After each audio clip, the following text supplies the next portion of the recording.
بسم اللہ الرحمن الرحیم نحمده ونصلی علی رسوله الکریم اما بعد اعوذ باللہ من الشیطان الرجیم بسم اللہ الرحمن الرحیم کافہا یا عین صاد ذکر رحمت ربک عبدہ زکریا اذ نادى ربہ نداء خفیا۔ یہ سورہ مریم ہے اور اس کے اندر اللہ تبارک و تعالی نے یہودیوں اور عیسائیوں کی تردید فرمائی ہے۔ خاص طور سے سورہ مریم اس سورت کا نام رکھا گیا ہے چونکہ یہودیوں نے حضرت مریم علیہ السلام کے اوپر طرح طرح کے الزامات عائد کیے ہوئے ہیں، اور عیسائیوں نے اتنی عزت دی ہے کہ ان کو خدا بنا ڈالا ہے۔ حضرت عیسیٰ علیہ السلام کو اللہ کا بیٹا نعوذ باللہ قرار دے دیا ہے، تو ان کی تردید فرمائی گئی ہے۔ اور اس صورت کے اندر یہ بھی خاص بات ہے کہ اس میں نبیوں کے بہت سارے واقعات بھی بیان کیے گئے ہیں تاکہ اس بات سے مشابہت ہو سکے کہ یہ بھی جو حضرت عیسیٰ علیہ السلام ہیں، یحییٰ علیہ السلام ہیں، یہ بھی دوسرے نبیوں کی طرح ہی ہیں۔ حضرت ابراہیم کا واقعہ ہے، حضرت موسیٰ کا واقعہ ہے، یہ تمام واقعات کا جو سلسلہ پیچھے سے چلا آ رہا ہے یہ اسی طریقے پر ہے کہ بھئی یہ بھی انہی کی طرح کے ایک پیغمبر ہے اور نبی ہے جنہیں اللہ تبارک و تعالیٰ نے اپنی قدرت سے پیدا کیا ہے۔ بہرحال حضرت مریم علیہ السلام کا واقعہ پیچھے گزر چکا تھا، ان کی ولادت کس طریقے پر ہوئی اور کتنے سال بعد وہ پیدا ہوئی، کیا ان کی والدہ نے نظر مانی تھی کہ میں تیرے لیے ایسی چیز کی نظر مانتی ہوں کہ تو اگر مجھے اولاد عطا کرے گا تو میں اس کو تیرے لیے وقف کر دوں گی، تیری عبادت کرے گا یا تیری خدمت کرے گا۔ گویا کہ وہ پیچھے تمام واقعات گزر چکے ہیں۔ اب یہاں سے چونکہ اس میں زیادہ تر جو تردید ہے وہ عیسائی اور یہودیوں کی تردید کی گئی ہے۔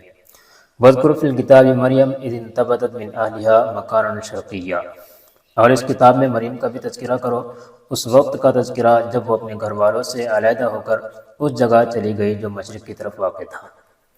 یہ بات پچھلے عرض کی جا چکی ہے کہ حضرت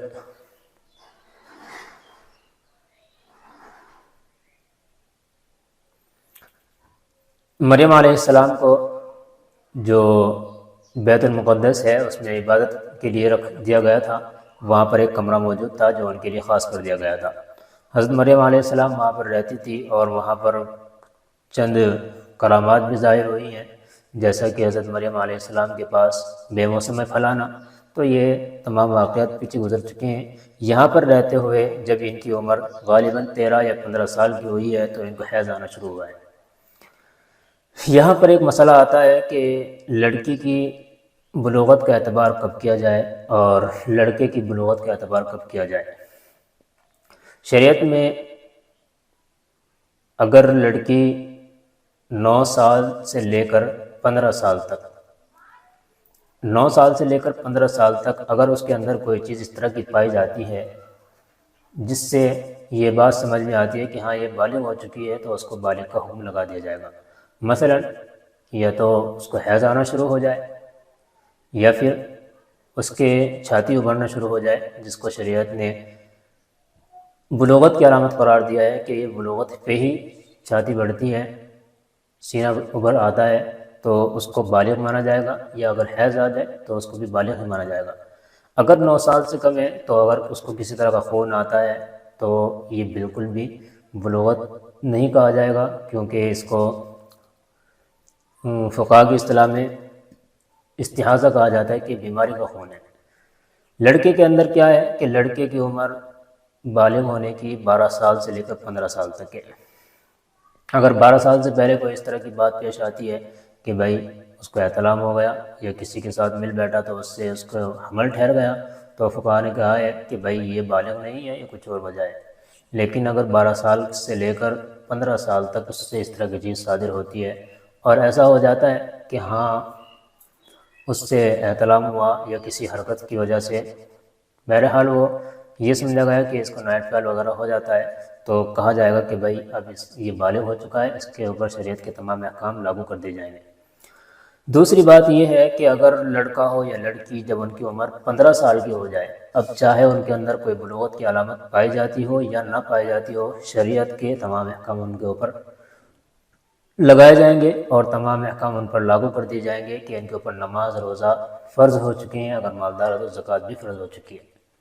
تو یہ تمام باتیں دوسری جانب اگر دیکھا جائے تو ہمارے جو حکومتیں ہیں یہ اس کا خاص اعتبار ان کے یہاں نہیں ہے، وہ 18 سال کو بلوغت قرار دیتے ہیں، حالانکہ ایسا نہیں ہے۔ جب بھی کسی لڑکا یا لڑکی کے اندر یہ چیز پیدا ہو جائے کہ اس کی لڑکی کی چھاتی ابھرنی شروع ہو جائے، اس کو سینہ ابھرنا شروع ہو جائے یا اس کو خون آنا شروع ہو جائے جس کو ماہواری کہا جاتا ہے، اور لڑکی کے اندر احترام والی چیز پیدا ہو جائے تو منی نکلنے کی طاقت پیدا ہو جائے تو اس کو بالغ کہا جائے گا۔ اب چاہے وہ 15 سال کا ہو، 17 سال کا ہو، 16 سال کا ہو، یہ نہیں ہے کہ لڑکا 21 سال میں بالغ ہوگا اور لڑکی 18 سال کے بعد ہی بالغ ہوگی، اس سے پہلے نہیں ہو سکتی۔ یہ بالکل غلط ہے، جس کو شریعت نے بالکل بھی نہیں سراہا ہے۔ دراصل بات یہ ہے کہ ان لوگوں کے یہاں اس چیز کی تعریف ہی نہیں ہے کہ بھائی بالغ کہتے کس کو ہے۔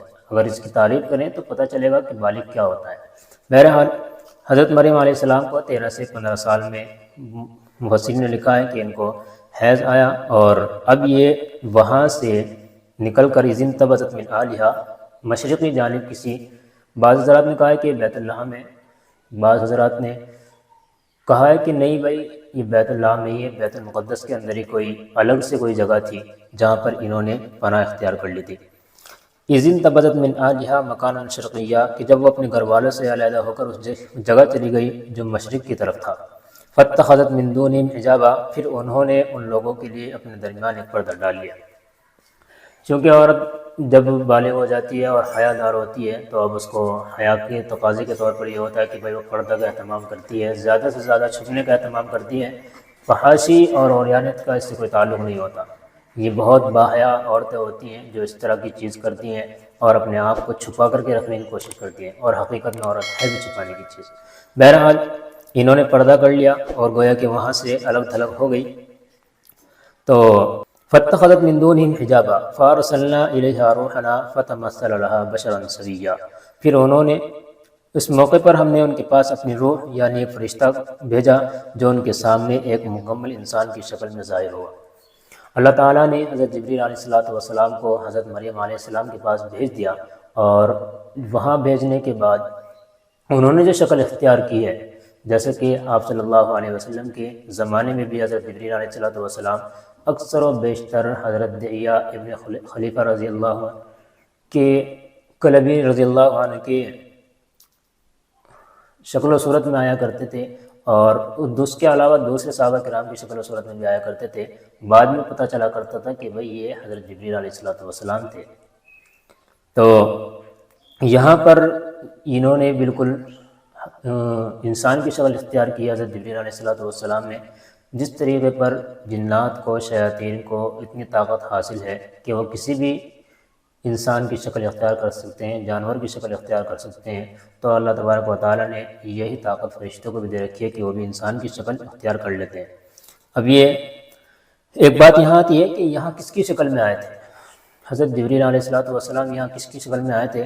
اب چونکہ مفسرین نے لکھا ہے کہ سب سے زیادہ قوا کے اعتبار سے جو طاقتور تھے وہ آپ صلی اللہ علیہ وسلم تھے، تو حضرت جبریل علیہ السلام ہر اعتبار سے آپ صلی اللہ علیہ وسلم چونکہ قوا کے مضبوط تھے ہر اعتبار سے، تو حضرت جبریل علیہ السلام بھی سب آپ صلی اللہ علیہ وسلم کی شکل کے اندر ہی حضرت مریم علیہ السلام کے سامنے ظاہر ہوئے۔ بشرا سویا قالت انی اعوذ بالرحمن منک ان کنت تقیا۔ اب یہ چونکہ ایک باحیا عورت ہے تو انہوں نے فوراً اللہ تبارک و تعالیٰ کی پناہ چاہی کہ کون ہے؟ مریم نے کہا میں تم سے خدا رحمان کی پناہ مانگتی ہوں اگر تم میں خدا کا خوف ہے، اگر تم ڈرتے ہو، ان کنت تقیا، تو یہاں سے ہٹ جاؤ، یعنی میں ایسی نہیں ہوں جیسے تم سمجھ رہے ہو۔ بالکل انہوں نے گویا کہ ایک عام حالت والی بات کہی ہے، جیسا کہ باحیا عورتوں کے اندر یہ بات ہوا کرتی ہے۔ اکیلی تھی بیچاری، ڈر گئی اور سہم گئی ایک دم سے کہ یہ کیا ہو رہا ہے، کیسے میرے سامنے ایک دم انسان آ گیا اور یہ کیسے ہو گیا ایک دم۔ تو انہوں نے کہا ان کنت تقیا، اگر تم کیا ہو، ان کنت تقیا، اگر تم ڈرتے ہو اللہ تبارک و تعالیٰ سے، اگر تم کو خدا کا خوف ہے۔ قال انما انا رسول ربک، حضرت جبریل علیہ السلام نے کہا میں تمہارے رب کا بھیجا ہوا فرشتہ ہوں، لأہب لک غلاما زکیا، اور اس لیے آیا ہوں تاکہ تمہیں ایک پاکیزہ لڑکا دوں، ایک پاکیزہ لڑکا تمہیں عطا کروں۔ اب یہ تو اور بھی زیادہ اچنبے کی بات ان کے لیے ہو گئی بیچارے کی. تو یہ ڈری ہوئی پہلے ہی تھی اور پھر اوپر سے یہ بات کہہ دی کہ تمہیں لڑکا ملے گا. تو اب انہوں نے کیا کہا، قالت انا یکون لی غلام، ارے مجھے لڑکا کہاں سے ہوگا، مجھے بچے کہاں سے ہوں گے. ولم یمسسنی بشر ولم اک بغیہ، نہ تو مجھے آج تک کسی مرد نے چھوا ہے، ولم اک بغیہ، اور نہ ہی میں کوئی فاحشہ عورت ہوں کہ میں بے حیائی کرتی پھروں. ہوتا کیا ہے کہ عام طور پر مرد اور عورتوں کے ملاپ سے ہی، توالد و تناسل کے بعد ہی بچے پیدا ہوا کرتے ہیں. اس سے پہلے یا تو انسان زنا کا مرتکب ہو جاتا ہے اگر شادی نہ ہو. توالد و تناسل کو ہی اللہ تبارک و تعالیٰ نے اب دنیا میں چھوڑ رکھا ہے کہ یہی چیز ہے جس کی وجہ سے نسل آگے چل سکتی ہے. کوئی بے حیا ہے تو زنا کر بیٹھتا ہے، اس کے نتیجے میں بچے پیدا ہو سکتے ہیں، نسل بڑھ سکتی ہے. لیکن اگر باحیا ہے تو انشاءاللہ باحیا کے اندر یہ چیز نہیں ہوتی، وہ نکاح کو ہی ترجیح دیا کرتے ہیں. بہرحال انہوں نے بیچاری نے کہا ولم یمسسنی بشر، مجھے تو آج تک کسی مرد نے چھوا نہیں ہے، نیچرل یہی ہے. اب چونکہ ابھی تو کوئی جانتی نہیں تھی، ولم اک بغیہ، اور انہوں نے کہہ دیا کوئی میں فاحشہ عورت بھی نہیں ہوں، بدکار عورت بھی نہیں ہوں. قال کذالک قال ربک وعلی ہین، حضرت جبریل نے کہا، فرشتے نے کہا اسی طرح تیرا رب کرے گا. قال ربک وعلی ہین، اور یہ سن لے کہ تیرے رب کے اوپر یہ بہت آسان ہے، تیرے رب کے لیے کوئی بھاری کام نہیں ہے. جو ذات ایک آدم کو بغیر ماں باپ کے پیدا کر سکتی ہے اور حوا علیہ السلام کو بغیر ماں کے پیدا کر سکتی ہے، تو وہ ذات کیوں نہیں بغیر باپ کے انسان کو پیدا کر سکتی ہے. تو اللہ تبارک و تعالیٰ کے اوپر یہ بہت آسان ہے. اور کیوں اللہ تبارک و تعالیٰ ایسا کر رہے ہیں؟ وَلِنَجْعَلَهُ آیَةً لِلنَّاسِ وَرَحْمَةً مِنَّا وَكَانَ أَمْرًا مَقْضِيًّا، اور یہ ہم اس لیے کریں گے تاکہ اس لڑکے کو لوگوں کے لیے اپنی قدرت کی ایک نشانی بنائے. آیۃ للناس ورحمۃ منا، اور اپنی طرف سے رحمت کا مظاہرہ کریں. اور یہ بات پوری طرح طے ہو چکی ہے، یعنی اللہ تبارک و تعالیٰ یہ فیصلہ پہلے ہی کر چکا ہے کہ ان کے ساتھ ایسا ایسا ہوگا اور ایسے ایسے ہم اس کے ساتھ نشانی ظاہر کرائیں گے. بہرحال فحملت فانتبذت به مکانا قصیا، ابھی یہ بات ہو ہی رہی تھی، دوسری جگہ آیا کہ حضرت جبریل نے پھونک ماری اور فوراً یہ ہوا کہ مریم کو اس بچے کا حمل ٹھہر گیا، فوراً آپ حاملہ ہو گئی.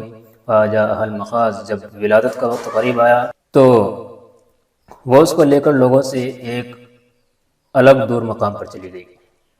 فجاء المخاض الى جذع النخلہ، یہ مقام کیا تھا؟ پھر زچی کے درد نے انہیں ایک کھجور کے درخت کے پاس پہنچا دیا. قالت یا لیتنی مت قبل هذا وكنت نسیا منسیا، اور یہ کہنے لگی کاش کہ میں اس سے پہلے مر ہی گئی ہوتی اور مر کر بھولی بسری ہو گئی ہوتی، یعنی مجھے کوئی جانتا ہی نہ تھا، کیونکہ یہ ان کے لیے بہت مشکل ہو گیا تھا. فاجاء المخاض، یہ درد ذیل عورت کو بچے کی ولادت کے وقت ہوا کرتا ہے، اور جس کے اوپر گزرتی ہے وہی زیادہ بہتر جانتی بھی ہے. بہرحال جب ان کے ساتھ یہ ایسا ہوا، یہ نیچرل طریقے پر تھا، کوئی آج کی دور کے آپریشن تو نہیں تھے کہ ہر وقت آپریشن کے چکر میں پڑے ہوئے ہیں. ڈاکٹروں نے جتنا ناس لوگوں کو کر رکھا ہے اس سے زیادہ شاید کوئی نہ کر رہا ہو. یہ اللہ تبارک و تعالیٰ کی نیچرل طریقے کے ساتھ بغاوت ہے، یہ بہت گڑبڑی ہے. 100 میں کوئی ایک کیس غلط ہو سکتا ہے، اس میں آپریشن کی ضرورت پڑتی ہے، لیکن آج ہر دوسرا تیسرا بچہ آپریشن سے پیدا کیا جا رہا ہے. اللہ سب کی حفاظت فرمائے. فجاء المخاض الى جذع النخلہ، جب اس کو درد ذیل ہوا تو یہ ایک کھجور کے درخت کے پاس آ گئی اور وہاں باتیں کرنے لگی، اور انہوں نے ایک امید کی، یہ خواہش کی، یا لیتنی مت قبل هذا وكنت نسیا منسیا، کہ کاش میں اس سے پہلے مر جاتی اور بھولی بسری ہو جاتی. حضرت تھانوی رحمہ اللہ نے لکھا ہے کہ انہوں نے جو یہاں موت کی تمنا کی ہے یہ جائز نہیں ہے، لیکن انہوں نے جس وجہ سے کی ہے وہ بالکل درست ہے. وہ اس وجہ سے کی ہے کہ لوگ میری اوپر زنا کی تہمت لگا کر کے، چونکہ پہلے سے ہی میں اتنی پریشان ہوں اور لوگ اس طرح کی باتیں کریں گے میرے ساتھ، تو میرے اوپر زنا کی تہمت لگا کے لوگ خود گناہ گار ہو جائیں گے. تو میں چاہتی ہوں کہ میں مر جاتی یا میں ہوتی نہیں. وکنت نسیا منسیا، تو جب انہوں نے یہ بات کہی فناداها من تحتها، تو ان کو آواز آئی ان کی نیچے سے، اللہ تحزنی قد جعل ربک تحتک سریا، کہ اے مریم تو غمگین نہ ہو، تیرے رب نے تیرے لیے کھانے پینے کا انتظام کر دیا ہے اور نیچے ایک چشمہ جاری کر دیا ہے. وَهُزِّي إِلَيْكِ بِجِذْعِ النَّخْلَةِ تُسَاقِطْ عَلَيْكِ رُطَبًا جَنِيًّا، اور کھجور کے تنے کو اپنی طرف ہلاؤ، اس میں سے پکی ہوئی تازہ کھجوریں تم پر جڑیں گی۔ یہ اللہ تبارک و تعالیٰ نے ان کی غذا کا انتظام کیا ہے، کیونکہ نہ ان کے پاس کوئی مرد تھا وہاں پر، نہ کوئی ان کے پاس کوئی عورت تھی جو ان کو کھانے پینے کی چیزیں دے سکتی تھی، نہ کچھ انتظام تھا، تو اللہ تبارک و تعالیٰ نے اپنی جانب سے ان کے لیے انتظام کیا۔ یہاں پر ایک بات آئی ہے کہ کون تھے یہ آواز دینے والے؟ بعض مفسرین نے کہا ہے کہ بھائی یہ وہی فرشتے تھے جو پہلے آئے تھے، انہوں نے آ کر کے وہاں آواز دی، اور جس جگہ پر حضرت مریم علیہ السلام بیٹھی ہوئی تھی درخت کو پکڑے ہوئے، وہ کچھ نشیبی زمین تھی، اس سے نیچے کی جانب سے ان کو آواز آ رہی تھی، لیکن بعض نے کہا ہے کہ بھائی یہ وہی آواز حضرت عیسیٰ علیہ السلام کی آواز تھی۔ انہوں نے کہا کہ آپ کو غم کرنے کی ضرورت نہیں ہے، قول یہ بھی ہے۔ تحت کی سریہ، ان کے نیچے چشمہ جاری کر دیا، وَهُزِّي إِلَيْكِ بِجِذْعِ النَّخْلَةِ، اور ان کو کہا گیا کہ آپ تھوڑا سا اس درخت کو ہلائیں۔ ایک بات سوچنے کی ہے، اللہ تبارک و تعالیٰ نے جس مریم کو بغیر موسم کے پھل عطا کیے ہوں، کیا وہ ذات اس پر قادر نہیں تھی کہ حضرت مریم کے اوپر بغیر جھاڑے، بغیر تنا ہلائے ہوئے اس کو پھلوں کو پہنچا دیتے یا کھجور پہنچا دیتے حضرت مریم علیہ السلام کے پاس؟ لیکن اللہ تبارک و تعالیٰ نے دنیا کو دارالاسباب بنایا ہے، اسباب اختیار کرنے کی ضرورت پڑتی ہے، اور اللہ نے دکھایا ہے کہ حرکت میں ہی برکت ہوا کرتی ہے۔ اس لیے میرے عزیزو، حرکت کرو گے تو برکت ہوگی، حرکت نہیں کرو گے تو برکت نہیں ہوا کرتی۔ بہرحال ان کے اوپر تازہ کھجوریں چڑھیں گی، یہ ان کو بتا دیا گیا۔ حضرت پیر ذوالفقار احمد صاحب نقشبندی رحمہ اللہ دامت برکاتہم العالیہ کہتے ہیں کہ یہ بہت زبردست چیز ہے، ایک حاملہ عورت کے لیے بہت بہترین غذا ہے، اور عرب کے اندر چونکہ یہ بہت زیادہ پائی جاتی ہے، آپ صلی اللہ علیہ وسلم نے بھی فرمایا کہ جس کے گھر کے اندر کھجور ہو، شہد ہو، سرکہ ہو، تو وہ گھر اس سے غذا سے خالی نہیں ہو سکتا، وہ بھوکا نہیں مرے گا، وہ فاقے سے نہیں مرے گا۔ کتنی زبردست غذا اللہ تبارک و تعالیٰ نے رکھی ہے، لیکن ہمارے ہاں ان چیزوں کی طرف رجحان نہیں ہے، زیادہ تر دوائیوں کی طرف رجحان ہوتا ہے کہ بھائی دوائی کھلاؤ، یہ کھلاؤ، وہ کھلاؤ، ہزاروں دوائی چلانے کے بعد پھر جب اس کے گردے وغیرہ فیل ہو جاتے ہیں، کڈنی فیل ہو جاتی ہے، پھر کہتے ہیں اب کیا ہوگا، تو ختم ہو گیا سارا معاملہ۔ تو یہ اپنے گھر والوں کو بچانے کی کوشش کیا کریں، دوائی کی طرف زیادہ رجحان نہ لے جا کر کے غذا پہ زیادہ فوکس کیا کریں۔ غذا میں جو اللہ تبارک و تعالیٰ نے طاقت رکھی ہے، خدا کی قسم دوائی کے اندر وہ طاقت نہیں مل سکتی۔ انسان اگر دماغ لگائے تو یہ سوچنے کی کوشش کرے آخر وہ دوائی نچوڑ کر کے کہاں سے لا رہے ہیں۔ آپ کے بدن کے اندر طاقت نہیں ہے، آپ دوائی پہ دوائی کھائے جا رہے ہیں، تو آپ کے بدن کے اندر طاقت آئے گی کہاں سے؟ لیکن اگر آپ نے غذا کھا رکھی ہے اور اس میں سے نکل کر کے جب وہ نیچرل طریقے پر جائے گا تو اس کی طاقت ہی الگ ہوا کرتی ہے۔ تو بہرحال حضرت مریم علیہ السلام کو اللہ تبارک و تعالیٰ نے کہا وَهُزِّي إِلَيْكِ بِجِذْعِ النَّخْلَةِ تُسَاقِطْ عَلَيْكِ، آپ تھوڑا سا ہلا دیں اس کو، آپ کے اوپر تازہ کھجوریں جڑیں گی، رطباً جنیّا، تازہ کھجوریں جڑیں گی۔ یہاں پر انہوں نے ایک بات کہی ہے کہ عورت جس وقت زچگی کی حالت میں ہو، یعنی ولادت کا وقت قریب ہو، تو اس کو ایک فرحت کی ضرورت ہوتی ہے اور اس کو دماغ کی طاقت کی ضرورت ہوتی ہے۔ ایسے وقت میں جب اس کو شوگر کی ضرورت ہوتی ہے تو سب سے بہتر چیز عورت کے لیے یہ ہے کہ اس کو کھجور کھلائی جائے، اس کو اس سے طاقت ملے گی، اس کے دماغ کو خوشی ملے گی، فرحت ہوگی اس کو، تو اس کے بعد اس کی ولادت میں انشاءاللہ تبارک و تعالیٰ آسانی ہوگی۔ اگر انسان اس بات پر عمل کرے اور یہ سوچ کر کے اگر وہ کھا لے کہ اللہ تبارک و تعالیٰ نے قرآن کریم میں اس کا ذکر اس طرح کیا ہے، تو پھر تو اللہ ہی بہتر جانتا ہے کہ اس کے ساتھ کتنا زبردست معاملہ کیا جائے گا، کتنا اس کے ساتھ آسانی کا معاملہ کیا جائے گا۔ بہرحال غذا کی طرف زیادہ چلنا چاہیے۔ پھر کیا کہا فَكُلِي وَاشْرَبِي وَقَرِّي عَيْنًا، جب یہ کھجوریں جھڑ گئی تو اب کھاؤ اور پیو، وَقَرِّي عَيْنًا، اور آنکھیں ٹھنڈی رکھو، فَإِمَّا تَرَيِنَّ مِنَ الْبَشَرِ أَحَدًا، اور اگر لوگوں میں سے کوئی کسی کو آتا دیکھو، فَقُولِي إِنِّي نَذَرْتُ لِلرَّحْمَٰنِ، تو ان کو اشارے سے کہہ دینا آج میں نے خدا رحمان کے لیے صوماً فَلَنْ أُكَلِّمَ الْيَوْمَ إِنسِيًّا، روزہ رکھا ہوا ہے نہ بولنے کا، آج میں کسی سے بات نہیں کروں گی۔ چونکہ الگ تھلگ بیٹھی ہوئی تھی، بالکل الگ جگہ پر تھی، اگر کوئی آ جائے اچانک سے، اتفاق سے اگر کوئی آ جائے تو اشارے سے کہہ دینا آج میں نے چپ کر روزہ رکھا ہے اللہ تبارک و تعالیٰ کے لیے۔ یہ پہلی امت میں جائز تھا، آج اگر کوئی اس طرح کا روزہ رکھے گا یہ اس امت کے اندر منسوخ کر دیا گیا ہے، اس میں اس طرح کے روزے رکھنے کی اجازت نہیں ہے کہ میں نے بولنے کا روزہ رکھا ہوا ہے۔ یہاں تک کہ آپ صلی اللہ علیہ وسلم نے ارشاد فرمایا کہ بھائی صوم وصال سے تمہیں منع کیا گیا ہے، تمہیں صوم وصال رکھنے کی ضرورت نہیں ہے۔ ہاں صوم داؤدی رکھ سکتے ہیں، صوم داؤدی ایک دن چھوڑ کر کے روزہ رکھ سکتے ہیں، اس کی اجازت ہے۔ ایک دن آپ افطار کریں، کھائے پئیں، اور دوسرے دن روزہ رکھ لیں، پھر ایک دن چھوڑ دیں۔ اس طریقے پر آپ کو روزہ رکھنے کی اجازت ہے۔ بولنے کی بول نہ چھوڑنے کی، روزہ رکھنے کی اجازت نہیں ہے، یہ بالکل منسوخ کر دیا گیا ہے۔ اب ہوا کیا ہے، فاتت بھی قومہا تحملو، اب یہ اس بچے کو لیے ہوئے اپنی قوم کے پاس آئی، قالوا یا مریم لقد جئت شیئا فریا، تو اب کیا ہوا ہے، وہ کہنے لگے مریم تم نے اتنا بڑا غضب ڈھا دیا ہے۔ وہی بات جو یہ سوچ کر کے انہوں نے دعا کی تھی، وکنت نسیا منسیا، یا لیتنی مت قبل ھذا وکنت نسیا منسیا، کہ میں مر جاتی اور بھولی بسری ہو جاتی۔ وہی بات ان کے سامنے ہو رہی ہے، لوگوں نے ان کو وہی کہنا شروع کر دیا کہ تم نے تو بڑا غضب ڈھا دیا ہے۔ یا اخت ہارون ما کان ابوک امرأ سوء وما کانت امک بغیا، اے ہارون کی بہن نہ تمہارا باپ کوئی برا آدمی تھا، نہ تمہاری ماں کوئی بدکار عورت تھی۔ لوگوں نے یہ کہنا شروع کر دیا تم نے بڑا غضب ڈھا دیا ہے، یہ کہاں سے لے کر کے تو آ گئی ہے، کیونکہ حضرت جو ان کے والد تھے عمران، وہ بھی بیت المقدس کے امام تھے، اور ان کی نیکی کا بول بالا بھی تھا، لوگ جانتے تھے بزرگ ہیں، اللہ والے ہیں۔ ان کی والدہ بھی ایسی تھی، تو ان کو کہنا شروع کر دیا، جیسے کہ لوگ آج کل تانا دیا کرتے ہیں، یار تو مولوی کا بیٹا ہو کر کے ایسا کرتا ہے، تو حافظ کا بیٹا ہو کر کے ایسا کرتا ہے۔ بات یہ نہیں ہے، اللہ تبارک و تعالیٰ جس سے چاہے کام لے سکتا ہے، جس سے چاہے کام نہیں لے سکتا۔ جس کو ہدایت دے تو اس کو ہدایت دیتا ہے، اور جس کو گمراہ کر دے اس کو گمراہ کر دیتا ہے۔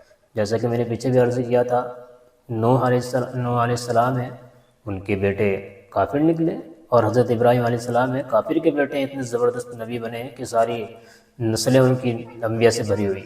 تو یہ بات نہ کہنی چاہیے کہ بھئی ایسے کیوں کیا، ویسے کیوں کیا، بھئی کہیں سے بھی اللہ تبارک و تعالیٰ کوئی بھی پیدا کر سکتا ہے۔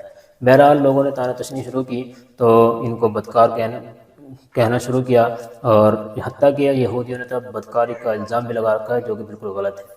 اب ہوا کیا ہے، فاشارت الیہ، کوئی جواب نہیں دے رہی تھی، انہوں نے کہا یہ تو خاموش بیٹھی ہے، تو انہوں نے کہا کام کیا، اس بچی کی طرف اشارہ کر دیا، قالوا کیف نکلم من کان فی المہد صبیا، تو لوگوں نے کیا کہا، بھلا ہم اس سے کیسے بات کریں جو ابھی پالنے میں پڑا ہوا بچہ ہے، یہ تو گود میں ہے، اس سے کیا بات کی جائے گی۔ حقیقت تو یہی ہے کہ چھوٹے بچے سے بات نہیں کی جا سکتی، وہ تو نہیں بولے گا کچھ بھی، لیکن اللہ تبارک و تعالیٰ نے یہ بچہ ایسا رکھا ہے کہ اس نے گود کے اندر ہی بولنا شروع کر دیا۔ قال انی عبد اللہ، انہوں نے فوراً کہا میں اللہ کا بندہ ہوں، آتانی الکتاب وجعلنی نبیا، اور سن لو اللہ تبارک و تعالیٰ مجھے کتاب بھی دے گا اور مجھے نبی بنائے گا، اور یہ گویا کہ ہو چکا ہے، یعنی مجھے نبی بالکل برحق بنا دیا گیا پہلے سے، تو یہ بالکل یقین کے ساتھ انہوں نے کہہ دیا۔ اور صرف اتنا ہی نہیں، وجعلنی مبارکا اینما کنت، اس آیت سے قال انی عبداللہ سے اس بات کی تردید ہو چکی ہے کہ یہ لوگ جو عیسائی ہیں، جو اللہ تبارک و تعالیٰ کا بیٹا قرار دیتے ہیں حضرت عیسیٰ علیہ السلام کو نصرانی، تو یہ بالکل غلط ہے۔ انہوں نے پہلے جملے کے اندر جو انہوں نے بولا ہے اس سے اس بات کی تردید کر دی ہے، میں اللہ کا بندہ ہوں، اللہ کا بیٹا نہیں ہوں۔ وجعلنی نبیا وجعلنی مبارکا اینما کنت، اور جہاں بھی میں رہوں مجھے بابرکت بنایا ہے، اور جب تک زندہ رہوں مجھے وَأَوْصَانِي بِالصَّلَاةِ وَالزَّكَاةِ مَا دُمْتُ حَيًّا، اور جب تک زندہ رہوں مجھے نماز اور زکوٰۃ کا حکم دیا ہے، یعنی جب تک میں دنیا میں رہوں گا تو میں زکوٰۃ بھی ادا کروں گا، نماز بھی پڑھتا رہوں گا۔ بعض حضرات نے کہا ہے زکوٰۃ اس وقت تھی نہیں، لیکن اس سے مراد یہاں پاکیزہ ہونا، صاف ستھرا رہنا مراد ہو سکتا ہے، لیکن ہو سکتا ہے کہ زکوٰۃ بھی ہو، کوئی اس میں حرج نہیں ہے۔ وَبَرًّا بِوَالِدَتِي، اور مجھے اپنی والدہ کا فرمانبردار بنایا ہے۔ وَلَمْ يَجْعَلْنِي جَبَّارًا شَقِيًّا، اور مجھے سرکش اور سنگ دل نہیں بنایا گیا، میں تو اپنی والدہ کا فرمانبردار ہوں۔ اس بات سے بھی تردید کر دی ہے کہ میں جو بیٹا ہوں وہ مریم کا بیٹا ہوں، میرا کوئی باپ نہیں ہے۔ اس بات سے یہودیوں کی جڑ کاٹ دی گئی ہے کہ جنہوں نے حضرت عیسیٰ علیہ السلام کو نعوذ باللہ زانی کا بچہ، زنا کا ولد الزنا کہا ہے۔ وَالسَّلَامُ عَلَيَّ يَوْمَ وُلِدتُّ وَيَوْمَ أَمُوتُ وَيَوْمَ أُبْعَثُ حَيًّا، اور سلامتی ہے مجھ پر اس دن بھی جب میں پیدا ہوا، اور اس دن بھی جس دن میں مروں گا، اور اس دن بھی جب مجھے دوبارہ زندہ اٹھایا جائے گا۔ ذالک عیسیٰ ابن مریم، یہ ہے عیسیٰ ابن مریم۔ ان کی حقیقت کے بارے میں سچی بات یہ ہے جس میں لوگ جھگڑے کر رہے ہیں، قول الحق الذی فیہ یمترون، جس میں لوگ جھگڑتے رہتے ہیں۔ اللہ تبارک و تعالیٰ نے کہہ دیا کہ بھئی یہ عیسیٰ ابن مریم ہے جنہوں نے اپنا خود تعارف کرا دیا ہے، خود اپنے انٹروڈکشن کرا دیا ہے، تو تم کون ہو؟ قرآن کریم نے جب بیان کر دیا، اب اس کو ولد الزنا قرار دینا نعوذ باللہ، اور اس کو اللہ کا بیٹا قرار دینا، یہ بہت غلط ہے۔ وہی ہے قالت الیہود لیست النصارى وقالت النصارى لیست الیہود، یہود کہتے ہیں کہ نصارہ صحیح نہیں ہے، اور نصارہ کہتے ہیں یہود صحیح نہیں ہے۔ لیکن دونوں میں سے کوئی بھی صحیح نہیں ہے، بالکل گڑبڑ ہو چکا ہے معاملہ۔ اللہ تعالیٰ ہمیں سمجھ کے عمل کی توفیق نصیب فرمائے، اور ہمیں ان حضرات کی طرح جس طریقے پر انہوں نے صبر سے کام لیا ہے اور اللہ تبارک و تعالیٰ نے ان سے کام لیے ہیں، ہمیں بھی اس طریقے پر کام کرنے کی توفیق نصیب فرمائے۔ رمضان مبارک کے بابرکت مہینے کی قدر کرنے کی توفیق نصیب فرمائے۔ وآخر دعوانا الحمدللہ رب العالمین۔